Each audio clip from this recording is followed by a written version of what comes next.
But I ordered some rib tips and macaroni and cheese. They had other things like green beans and stuff like that. A place in Mississippi.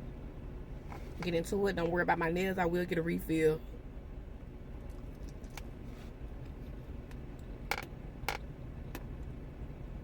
They bought the food at a restaurant, so it's not a potluck. If it was a potluck, I want to eat it.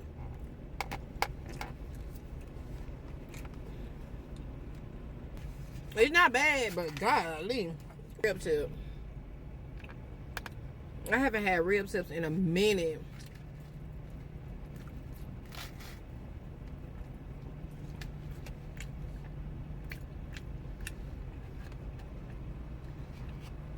Wait a minute, I ain't got no napkin. BRB.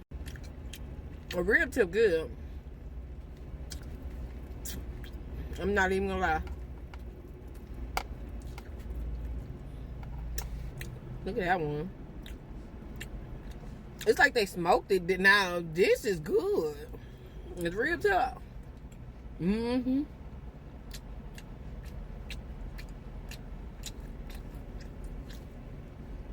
Okay.